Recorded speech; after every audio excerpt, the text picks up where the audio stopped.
Welcome, everyone, to the PFF Fantasy Podcast. I'm your host, Jon Macri, fantasy analyst here at PFF, and I'm once again joined by PFF's lead fantasy analyst, the great Nathan Jahnke. Nate, I usually reference the past week's worth of games as being like wild or fun or great or whatever positive adjective I feel best suits the week, but not this week, not for me at least. After the injury Grim Reaper once again took aim at our beloved fantasy assets, continuing to rob us at the quarterback position as well as some other key players on both sides of the ball. So I'm not going to lie, I kind of hated this week, but how are you?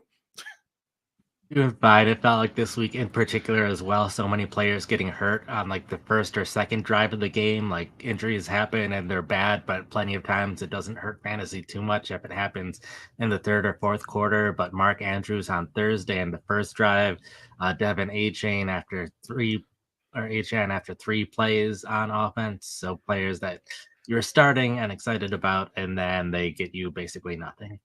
Yeah, it was a rough week. Yeah, Kenneth Walker went down before really doing anything. Cooper Yep. Kupp as well. Like it Mhm. was really bad. Joey Bosa, for those people that play in IDP, got hurt really Yeah. early as well. But yeah, just a brutal week. But fantasy football, it's a war of attrition, especially as we reach this point of the year. So much depends on who could stay healthy and put the most optimal lineup together. So hopefully we can get you guys the information you're looking for in that regard. And we'll start each week with this recap pod where we go over some of the top fantasy takeaways from the past week's games and look at some of the changes or developments for our fantasy football assets. And again, we're not necessarily going game by game here. Nate has all the single game recaps up on pff.com for free right now. So we're just going to focus on some of the top takeaways. And if you need anything that we didn't cover today, Nate has it covered on the website as well. So before we get into it, let's give a quick shout out to our presenting sponsor, Fabric by Gerber Life. Fall is all about the back to school and back to routine checklist, and the most important task on that list should be securing your family's financial future, starting with life insurance. Fabric by Gerber Life makes it quick, easy, and affordable to protect your family so you can get back to enjoying life. Fabric was designed by parents for parents to help you get a high quality, surprisingly affordable term life insurance policy in less than 10 minutes. Fabric has flexible policies that fit your family and your budget with quality policies like $1 million in coverage for less than $1 a day. Get your personalized quote in just minutes and then apply when it's convenient for you. It's all online and on your schedule. You can go from start to covered in less than 10 minutes with no health exam required. Join the thousands of parents who trust Fabric to protect their family. Apply today in just minutes at meetfabric.com/fantasy. That's meetfabric.com/fantasy, meetfabric.com/fantasy. Policies issued by Western Southern Life Assurance Company, not available in certain states. Prices subject to underwriting and health questions. All right, Nate, let's rock and roll. And while the injury Grim Reaper has robbed us of some of our key fantasy assets again this week, we did at least get a couple back, starting in Chicago here with Justin Fields returning, which also brought the return of DJ Moore's fantasy value. And we got Khalil Herbert back from injured reserve after he missed the last 5 games on IR. So, Nate, with Khalil Herbert's return, what did the Bears' backfield look like this week? The Bears' backfield basically looked like how we feared it could look at the start of the season. They did ease Herbert into action a little bit to start the game. Foreman was the starter, played 8 of the first 10 snaps on their first drive. So Foreman still was the lead back, but he and Foreman and Herbert kind of split time on early downs over the first half of the game. Uh, Foreman took 16 snaps total in the first half. Herbert took 12. Roshan Johnson kind of relegated to that passing down back. Played 9 snaps in the first half. A lot of those on third downs or second and long or those kind of clear passing situations. Then Foreman started the second half, and on the second play, even though we're talking about someone coming back, we can't get away from the injuries because Foreman injured his ankle on the second play of the quarter. Did not return for the game. So Herbert ended up taking 20 snaps over the rest of the game compared to Roshan Johnson, who took 16. Again, Johnson more of the passing down back, but that allowed Johnson to get a little bit more work on early downs. Started to look a bit more like what we were seeing in the first couple weeks of the season where Foreman was a healthy and active. So I think this backfield more or less went how we expected it to. Foreman also got the goal line work in the first half, so that was noteworthy. I think at Foreman's, I haven't seen any updates on Foreman's injury, so I'm not sure the extent of it at this point. If Foreman does come back, I expect this to continue to be a 3-man backfield, probably a fairly even split between the three. since even though Herbert got all that work in the second half, uh, and Foreman didn't get any work in the second half, I'd expect Foreman to see more work in the second half than usual, but I also expect Herbert to kind of ramp up his playing time compared to what he had in the first half of this game. So could see a pretty even split, potentially dependent on the game script. If it's Chicago down by a lot, then we'll see more Roshan Johnson. If the Bears end up with the lead, we'll see more Foreman and Herbert.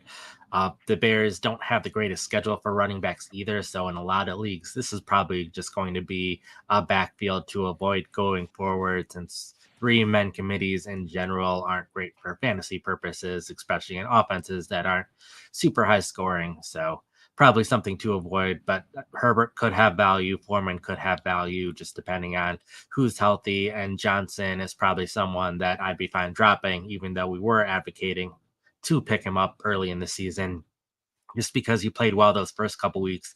Really hasn't done much or been given a ton of opportunities since then, and not expecting him to get many more opportunities here on out. Yeah, makes sense. And then, I mean, obviously, the big thing, yeah, is Foreman's injury, kind of monitoring to see what that looks like. But like you had talked about last week, right? He's earned himself playing time after being a healthy scratch previously when Herbert was in the lineup. He's going to get mixed in there, and if he's healthy, this feels like it's going to be, yeah, like you said, kind of a messy committee here. It doesn't feel like necessarily this is maybe them easing Khalil Herbert back into the lineup or anything like that. Like Foreman has kind of earned those touches as well. So we'll see how things go going forward. And yeah, if Foreman is healthy as well, but definitely one to monitor there. All right. So from one backfield trio to another here, the Buffalo Bills roll out the combination of James Cook, Latavius Murray, and no, not Leonard Fournette, who was recently signed there, but Ty Johnson gets in some work. Nate, the Bills did blow out the Jets, so we got some garbage time in there, but still important usage to kind of keep an eye on here. What did the Bills give us with their running backs this week? So we started the season with a three-man committee with Damian Harris as the third guy, but he's landed on injured reserve. He's eligible to return at this point, but we really haven't heard an update since that first day when he had to go to the hospital during the game. And we heard that things were positive after that first day. The worst scenarios were ruled out, but we have no idea when he might return to football. Since then, we've largely seen a two-man committee between James Cook and Latavius Murray. Saw Cook's playing time decreased significantly last week when he was benched for roughly a quarter of the game after fumbling the ball. So luckily, he was back to being the starter in this game, but we did see Ty Johnson get involved. It was a little bit spread out throughout the game. Then the 2 minute drill to end the first half, he was in for that entire drive. So we saw a lot of Ty Johnson at that point. We had seen James Cook or Latavius Murray. Some games it's been Cook, other games it's been Murray taking those 2 minute drill snaps. Hasn't really been consistent from one week to another. And then Johnson at the end of the game at the blowout when they started putting in some backups, Johnson also took a couple of snaps there. So not a huge three-man committee, but it was enough playing time to cut into both James Cook and Latavius Murray's playing time. And like you had mentioned, Leonard Fournette is on the practice squad. We did get an update on Friday from the head coach that he's been learning the playbook. He's been a positive addition to the team. He's getting closer to being activated. And it seems like they've just been taking their time and like letting Fournette kind of be a boost to the team late in the season. So included him as someone to potentially consider off the waiver wire this week. But I think this is kind of opening the door to there being a three-man committee again in Buffalo, which will probably hurt Cook and Murray's playing time and fantasy value. So probably not Cook probably isn't a must start every week going forward, but teams where I think Buffalo should blow out the opponent, Cook can definitely remain in starting lineups. It's also worth noting he did get goal line work in this game, so that was a positive for Cook. But it'll just be dependent on the matchup. If it's a close game, if the Bills might be behind in the game, I might be more reluctant to have Cook in my starting lineup. Gotcha. Yeah, it makes sense. Like you said, it was nice to at least see them ride James Cook a little bit more in a like a favorable game script for running back. So that was a positive. Also, good to see him kind of pop in a touchdown there as well. It was a receiving touchdown, I believe, but still obviously a good thing. And like you said, the goal line carries there do help. But yeah, you don't like the shared splits here between the three running backs and Leonard Fournette potentially mixing in there down the road as well. All right, another running back situation we've been kind of monitoring really all season in Carolina between Miles Sanders and Chuba Hubbard.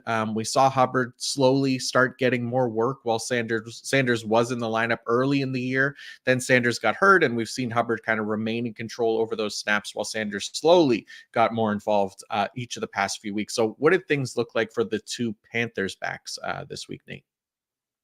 We continue to see Sanders kind of work his way back into the rotation more. Has seen significant growth in his playing time each of the past couple weeks. Now it was closer to a 50-50 split. Hubbard ran the ball 10 times for 57 yards, caught two passes where Sanders ran the ball 11 times for 50 yards and caught a 2-yard pass. So pretty clear split. It was fairly even in every situation. They both saw significant time on third downs, early downs, short yardage situations. So it was pretty clear that neither of these running backs have a clear lead in any specific situation. I think it'll kind of be whoever has the hot hand going forward. If Sanders starts outperforming Hubbard, then Sanders will start getting more playing time. If Hubbard outperforms Sanders, then he'll earn more of his playing time back. If one of them does better as a rusher or receiver, we might see more playing time in a specific situation. I think kind of any of those options are available to the Panthers. And it's again one where the Panthers have one of the worst schedules for running backs over the rest of the season. They're not going to be ahead in many games where they're running a lot in the second half to run out the clock. So it's probably not the best situation for fantasy managers since we don't know when one of these running backs will get the hot hand, which one we want to start. So I wouldn't be surprised if the two are fairly close together in my rankings for this upcoming week and future weeks.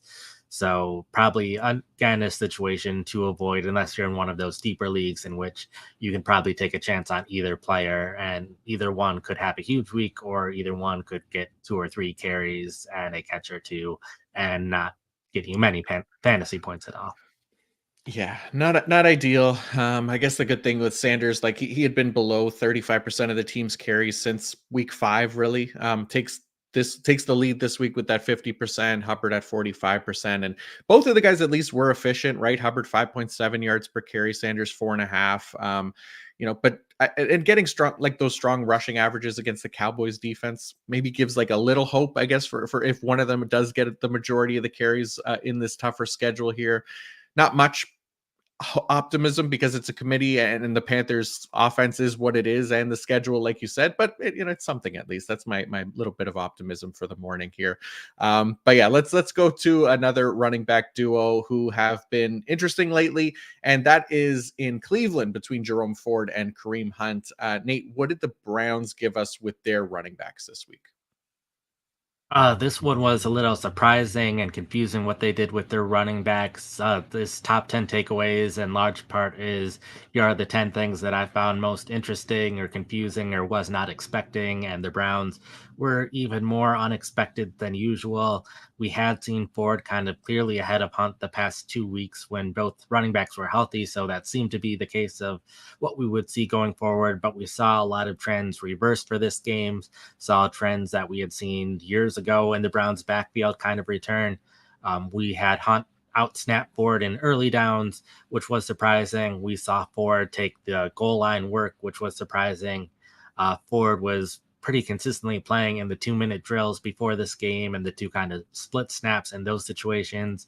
A big thing being Kareem Hunt took 15 of 16 snaps in the fourth quarter, which I don't think this was an injury to Ford. I'm not 100% on that, but we did see Ford take a snap kind of in the middle of the quarter where if it was an injury, I would have expected Ford to play a snap early in the quarter and then not play again. But we had seen this a lot when Nick Chubb and Kareem Hunt were the two running backs in the backfield, where Chubb would play on early downs in the first 3 quarters and then Hunt would play on third downs, but then also be relatively fresh for the fourth quarter. So then Hunt would play significantly in the fourth quarter. So for me, it was kind of reminiscent of that kind of split in the backfield. So both players ended up with 12 carries for 30 to 40 yards. Both had a few receptions for single digit yards. So fairly similar in terms of fantasy production. Had expected Ford to have better yards and attempts and receiving production in general, with Hunt being the one scoring touchdowns, but it was an even split, and Ford was the one to score a touchdown. So, don't really know how the Browns will continue to use their backfield going forward. Most backfields seem pretty straightforward, but this is one of the more confusing ones of how they're going to use their running backs in the future.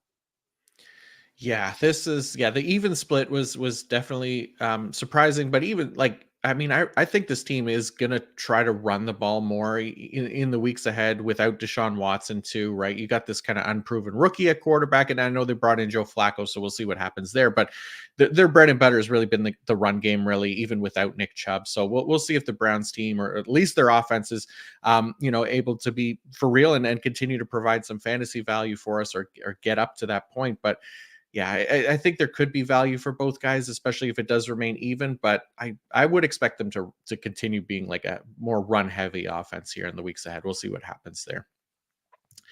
All right, Nate, let's look at one more backfield here. And we got a bit of a change here in Los Angeles with the Rams giving Royce Freeman a shot at more playing time and touches here in week 10. Even though it was Darrell Henderson who punched in a 1-yard touchdown, we saw a lot more Freeman this week, Nate. Oh, yeah, we did, but it actually wasn't that big of a change in how they used their running backs this week. Freeman did run the ball 17 times for 73 yards, Henderson 6 times for 1 yard and that touchdown. Henderson was more involved in the passing game, caught 4 passes for 28 yards. So Henderson was still the one to end up with more fantasy points, but Freeman had a lot more playing time. But this wasn't necessarily a change in how they use their running backs. Henderson took the snaps on the first drive, Freeman did on the second drive. It continued to mostly be a rotation by drive throughout the game, which had been pretty consistent with how they've used the running backs the past few weeks. It just happened to be that the drives that Freeman was on the field, they Rams ended up with longer drives, so that ended up with more playing time for Freeman. Freeman also ended up running the ball more when he was on the field, which might have been just a result of Henderson not accomplishing much on his rushing attempts. But this was not a change in how the rotation was happening. They didn't really change it throughout. It just long drives for Freeman. So after these two Rams running backs continue to be the top two next week, I would not be surprised if Henderson continues to start and Henderson potentially outperforms Freeman if it's back to more of a 50-50 split. But there's also a chance that these are not the top two running backs next week. Both Kyron Williams and Ronnie Rivers, who was the backup to start the season, both of them are eligible to return off of injured reserve. No guarantee that either of them will be back for the upcoming game. There's a chance one of them is back. There's a chance someone's eased into action. So we could see some kind of weird 3-man rotation at running back. We could even see 4 men. Probably one of them would be inactive.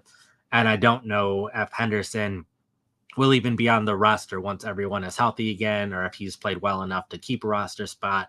I also haven't really heard anything about if Ronnie Rivers will be coming back this season. It sounded like the plan is for Williams to come back, but Rivers hasn't really been talked about too much since he was a backup running back who wasn't really seeing any playing time. So not too surprising that he's not talked about as much. So don't really know what the plan is with him, but we could see plenty of different things in Los Angeles. I just would not be jumping on the fact that Freeman ran the ball so much that this means Freeman will be heavily involved in the offense going forward. I think it just happened to be how the Rams drives ended up this week. Makes sense. And yeah, hopefully Kyron Williams comes back soon. Hopefully next week we'll see. But yeah, he was really the only Rams, I think, running back that we felt truly comfortable starting in fantasy lineups so far this season, considering his strong usage in the first month and a half of the season. We just kind of have to hope that McVay and company go back to that and we don't end up with another messy rotation to deal with here in fantasy land. So let's head to a quick ad break here from our friends at DraftKings. who are the pretenders and who are the contenders. We're more than halfway through the NFL season, but DraftKings Sportsbook is still pumping out unbeatable offers every single game. New customers can bet just $5 on anything to get $200 instantly in bonus bets. DraftKings isn't stopping there. All customers can take advantage of a sweetener offer every game day this November. All right, Nate, we got a couple picks here for Monday Night Football, and I'm going to go with Rashee Rice over 43 and a half receiving yards. The Eagles have allowed just over 1,800 receiving yards to the wide receiver position this season, which was third most in the league coming into this week. Rice is seeing over 50% route participation in the last 4 games. He's cleared 43 and a half receiving yards in 3 of those 4 games as his role kind of continues to grow here. So I like Rashee Rice's potential to get that over this week. I like it. I think this will hopefully be a high scoring game because I also have an over. I'm going with AJ Brown over 6.5 receptions. Brown has fairly consistently been hitting that over the past month or so, and for most of the season, he's been over 6.5 receptions. Um, with Dallas Goedert out of the lineup, I think that means they'll rely even more on the wide receivers than usual. Facing Kansas City, I think they'll need to be even more reliant on the passing game than usual. And then also the Chiefs are one of the teams that uses man defense more than most teams, still only about 40% of the time, but that's still good for about 6th most in terms of defenses. And A.J. Brown has been very dominant against man defenses, has a target rate around 38-39% when facing man defenses, which is a huge target rate. That means more yards per route run, more production in general going up against man. I know Kansas City in general does decently well at shutting down some of the top wide receivers, but guys like Christian Kirk, Garrett Wilson, Tyreek Hill, all guys who had 8 or more receptions against Kansas City's defense so far this season. So I think Brown, with how well he's been playing and how much they'll need him to play well, even if they kind of shut down some of the deeper passes, I'm more comfortable taking the over on receptions because it might be some shorter receptions where they're just trying to get him the ball. And I think they'll be able to do it. So I have Brown over 6.5 receptions. Love it. Yeah. And AJ Brown, our highest graded receiver against man coverage as well this season with a 92.9. So you love that matchup. But yeah, get in on the football action with DraftKings Sportsbook, an official sports betting partner of the NFL. Download the app now and use code PFF. New customers can bet just $5 on anything to get $200 instantly in bonus bets only on DraftKings Sportsbook with code PFF. The crown is yours. Gambling problem, call 1-800-GAMBLER or visit www.1800gambler.net. In New York, call 877-8-HOPE-NY or text HOPE-NY. In Connecticut, help is available for problem gambling. Call 888-789-7777 or visit ccpg.org. Please play responsibly on behalf of Boot Hill Casino and Resort. Licensee partner, Golden Nugget Lake Charles. 21 plus age varies by jurisdiction. Void in Ontario. Bonus bets expire 168 hours after issuance. See sportsbook.draftkings.com/football terms for eligibility and deposit restriction terms and responsible gaming resources. Okay, let's talk some wide receivers and start with one where I feel like we've been waiting forever to see, and that has been the rising snap share of Jameson Williams, who has lived in that like sub 50% of snap zone for most of his career, but we finally have seen some progress here, Nate. Yeah, it's been some pretty clear progress every week for a while now. He returned from his suspension in week 5 and saw plenty of playing time, but that was a game where Detroit had multiple injuries at wide receiver. Amon-Ra St. Brown didn't play in that game. Josh Reynolds was only playing on a limited basis. Once the wide receivers were healthy again, his playing time dropped back down under 25%, similar to what he was seeing last season. So at that point, wasn't paying too much attention to him anymore, given his low amount of playing time, but it has slowly but surely increased since then. Marvin Jones retired in week 7, so that was one boost to his playing time, but he was still kind of in a 3-man rotation. That eventually became a 2-man rotation between him and Cleve Raymond for that third wide receiver spot. Earlier in the season, he was playing more in 2 wide receiver sets. His 2 wide receiver snaps have kind of dropped down, but he's slowly but surely gained more playing time in 3 wide receiver sets, which is kind of what you would expect out of a potential third wide receiver. It had been kind of split with Cleve Raymond.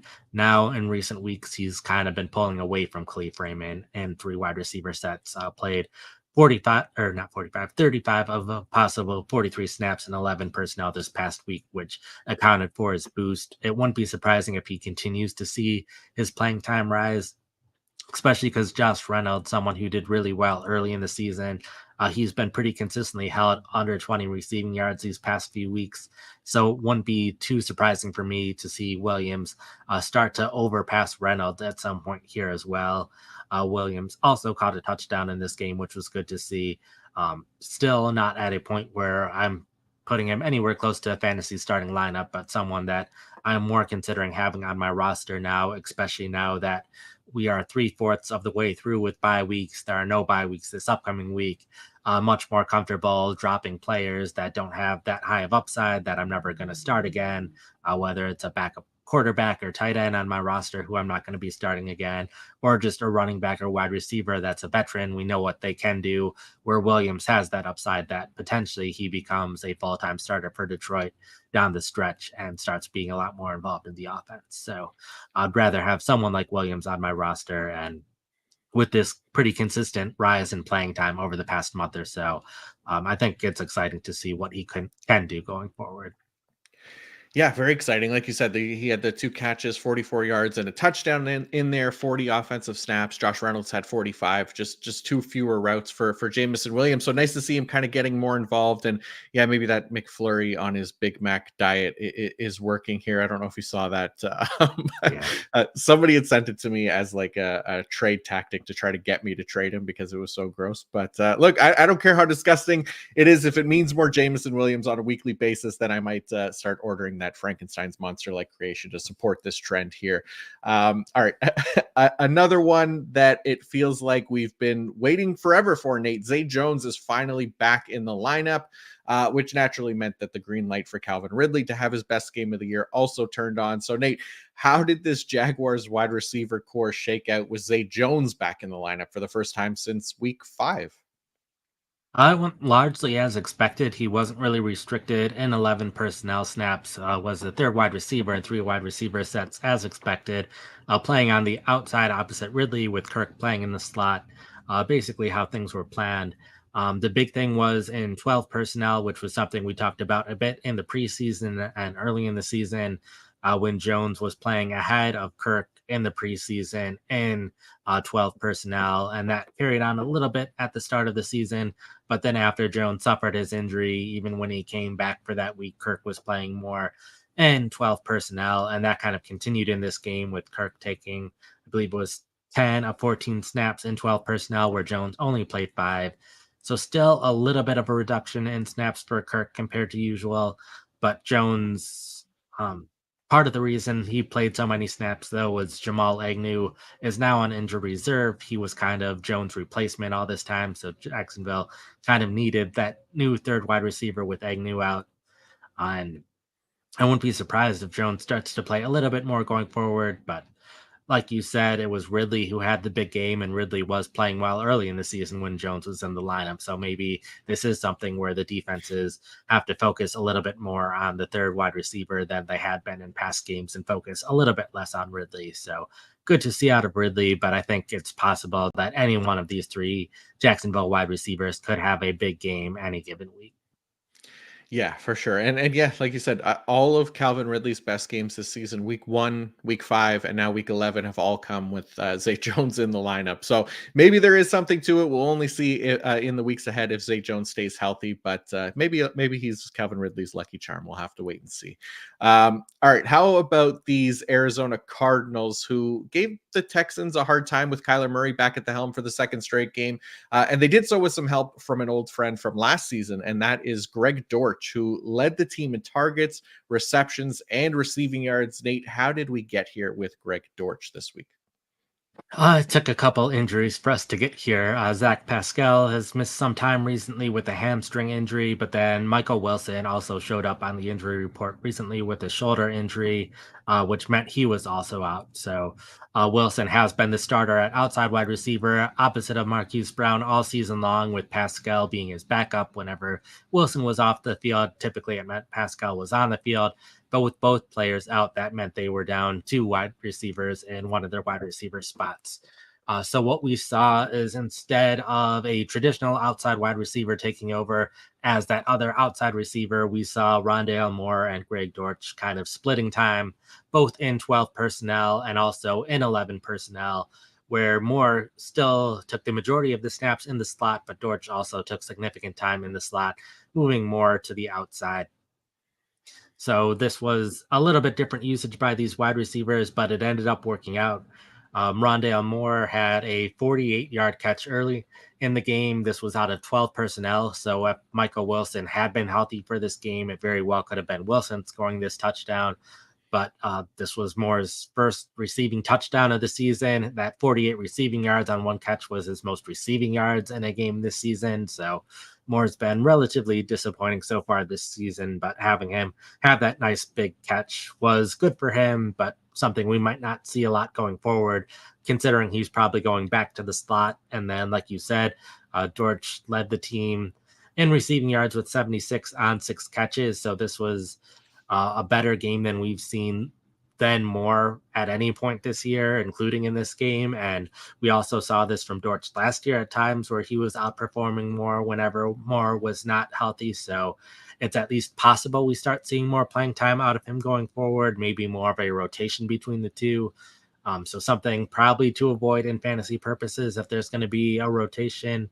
And similarly, I don't know how long Michael Wilson might be out for, or once he's back, if he's eased a little bit more into action. He's been one of my favorite waiver wire targets recently because of how much Kyler Murray likes throwing deep, and Wilson is a deep threat at wide receiver. But it'll at least be interesting to see how snaps shake up after Dortch had this good game, considering he's been barely playing throughout the season to this point. Yeah, makes sense. All right, we mentioned losing so many fantasy assets due to injury this week, but also getting some back. And one of the returning fantasy assets this week at the tight end position was Pat Fryermuth of the Pittsburgh Steelers. Nate, quiet stat line for Fryermuth in his first game back since week 4. He just gets the one target that he brought in for 7 yards. So 7 yards. So this was this a case of him being eased in? Do you think, or as he gets kind of back into game shape here? Yeah, definitely part of it was him getting eased into action. Early in the year, he was the primary tight end in 11 personnel as well as 12 personnel, not playing much. Don't even know if they're using 21 personnel, but I know in past years when they were using more 21 personnel, he wasn't playing as much in run blocking situations. But Darnell Washington, who saw significant playing time with Fryermuth out, he was the other one in 12 personnel, but in this game, he was rotating in 11 personnel a bit more than he was early in the season. Fryermuth still saw the majority of snaps in 11 personnel, just not as high of a majority as we're used to seeing, which is why his playing time wasn't nearly as high in this game as it was for most of the games last year. But he's someone that a lot of the time last year and to start this year, he was off the field a lot in run situations, on the field a lot more in passing situations, and that has typically worked out for him for fantasy purposes. But his target share wasn't very high in this game. Part of that is he was asked to stay and to block a lot, helping with Miles Garrett, which didn't necessarily work. Garrett still had a fairly good game, but he was still asked to block more than run routes at times. So I think that also contributed to him only having one catch. But part of this is also the Steelers' offense just not clicking very much in general. So I think Fryermuth, if he starts seeing more targets going forward, he can go back to being a top 10 fantasy tight end. He just needs to see those targets, and we haven't seen those at any point this season. So would expect his snaps to bounce back, would expect his routes to bounce back without having to block so much, but he needs to see those targets as well, and he hasn't been seeing those to this point. Mhm. All right, last takeaway from this week takes us to the New York Jets as a team, and not necessarily a specific position, but it appears that Robert Saleh and company want to give more run to some of their younger players. Nate, what exactly did that look like here in Week 11?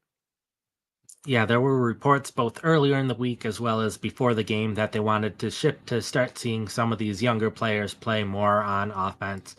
We had seen it recently with Randall Cobb being a healthy and active the past few weeks, and then there was another sign earlier in the week when Michael Carter was released from the team, signed with Arizona, but inactive for Arizona this week. I'm assuming just to give him that 1 week off.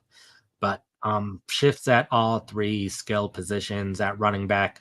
We saw Bonaconda take over as the third running back. He kind of took over Dalvin Cook's spot as the primary backup on early downs, while Cook shifted more to being a third down running back. So that was a little interesting to see and something we could see going forward since Cook saw plenty of playing time both as a runner and as a receiver throughout his time with Minnesota. So he's definitely capable of being a third down back, but ideally, Brees Hall would be taking those snaps for fantasy football purposes. We also saw at wide receiver, Xavier Gibson kind of took over for Alan Lazard as the top or as the number two wide receiver. A lot of this was simply they stayed in 11 personnel almost the entire game, and Lazard was rotated out of 11 personnel a lot more than usual. Jason Brownlee was the one cutting into his playing time. But even when they were taking those rare snaps out of 11 personnel, it was more Gibson than Lazard. So Lazard saw a pretty sizable decrease in playing time. In most leagues, he's already been dropped just based on his lack of production this season. But if you've been waiting for an excuse to drop him, now is probably the time after what they did this week. And then we also saw a shift at tight end. They've had three tight ends throughout the season with Tyler Conklin at the top of the depth chart, CJ Uzoma at second, and Jeremy Ruckert at third. But this week, Ruckert basically completely took over for Uzoma. Uzoma barely saw any playing time. Ruckert caught career high 3 passes, 25 yards, so not a lot. But I think the most important thing for fantasy football purposes is we didn't see huge changes to the top three players that we care most about for fantasy. Garrett Wilson still was on the field plenty, saw plenty of targets, just was not catching many passes. Brees Hall's role was largely unchanged. Ideally, we would have seen, like I said, that larger role with Michael Carter no longer on the roster. If Paul was on the field more for third downs, that would ideally lead to more targets, but he still saw plenty of opportunities in this game. Just not a great game by the Jets offense in general. And then Tyler Conklin remained the top tight end for New York, saw the majority of snaps, but still someone that you're probably not wanting to rely on because they have that rotation at tight end, and Rucker could cut into Conklin's playing time eventually, where I don't expect the younger players to cut into Wilson or Hall's playing time at any point, considering how young both of those players are and how good they are. Yeah, no, that makes perfect sense. All right, Nate, much appreciated. That is going to do it for our weekly recap. Again, if there was something that you hoped we would cover from yesterday's games but didn't, you could surely find it on pff.com in Nate's game by game write up. So go check those out now. Nate, before we go, what else do you have up on pff.com this week? Yeah, like you mentioned, we have the recap, and this week I think was kind of a more interesting week than plenty of other weeks. Some of them not relevant for most fantasy football leagues, but if you're in deeper leagues or dynasty leagues, especially, there were some interesting situations that I covered there. Had the top 10 recap that we just covered. Also have waivers article that is already out that we will be covering on the podcast tomorrow. Monday Night Football recap tonight, the big game between Kansas City and Philadelphia. So looking forward to that, and we'll be looking forward to it all day long. No five to add, five to drop, five to buy low, five to sell high this week or the rest of the season because the trade deadline has passed in most leagues at this point. So no more buying low or selling high on players. But I will have the rest of season rankings that will be out tomorrow, and then normal rankings out the day after that, and then starts it on Thursday. Nice. Yeah, looking forward to those. And yeah, thank you all again for tuning in. If you're watching on YouTube, please don't forget to like and subscribe to the PFF Fantasy YouTube channel. That helps us a ton as well. And then also another massive shout out to the PFF Data Collection team for crushing another week of football for us to get the best data that we have here in the football industry and the best data collection team in the multiverse, of course. But yeah, we'll be back tomorrow, like Nate said, talking about the top waiver wire targets. Good luck with your Monday Night Football matchups tonight. Should be a good one. And until next time, peace out.